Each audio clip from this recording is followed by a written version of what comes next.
Hi y'all, it's Alice with Vintage Galley Team. Welcome to Mail Art Monday. So I've been a little MIA in my Mail Art Monday, but I'm back and I'm bringing to you a theme called book pages. And so pretty much we interpret that as we choose.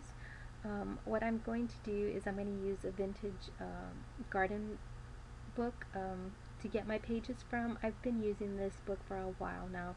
I've been doing cutouts here and there, so I thought it'd be perfect since I already have that. See, right here you see me tearing out the page, and I'm just going to tear it here and there and not really have a reason or rhyme as to where I'm putting these pieces. The other little papers that I started putting down are just little bits of pieces that I had left over because I have just finished some of my February card kit. So I think I had like 2 or 3 cards that I did, and so those are the remaining papers, so I thought I'd just use them up there because they're too small to even create another card with.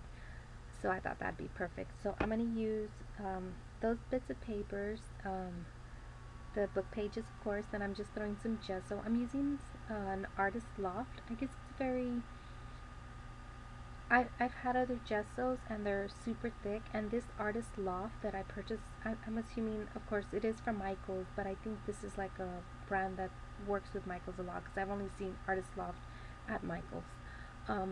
But it's very thin, so it's kind of good especially for stuff like this.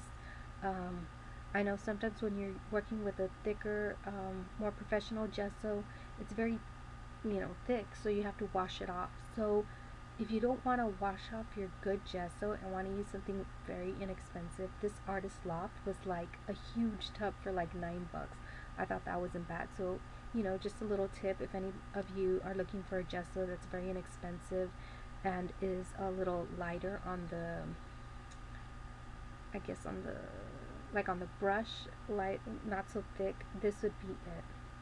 And so I let that dry, let it set, and I'm using my, I can't remember what this one's called. Oh, Melon Mambo by Stampin' Up ink, and I just inked some of the florals there, and that's another Stampin' Up stamp. Then I'm going to kind of accent the flower in just one of them, and I'm just gonna put it right on top of it, I guess, to give it a dimension. I'm sorry, I couldn't think of the word right now. And so I do that. I add a phrase. For some reason, every time I do mail art, I feel like that piece of art has to have like a certain phrase or a quote or something. It so happens that a while back I found a book of quotes, and it's like country quotes. It says there a book of old country quotes, I think something like that. So I'm cutting it up, and it says pretty is as pretty does, and I thought that was perfect because I already knew the image I wanted to stamp on this envelope, and it's a Unity stamp image of a girl, and I really like that image, so I stamp her. And then you're going to see me use my feathers from Stampin' Up. I'm going to stamp some of those. Then from Unity Stamp Company, I'm going to use a camera as well. I stamped that in that Melon Mambo. And then towards the end, what I do is I use some enamel dots that Finesse gifted me. Thank you, Finesse.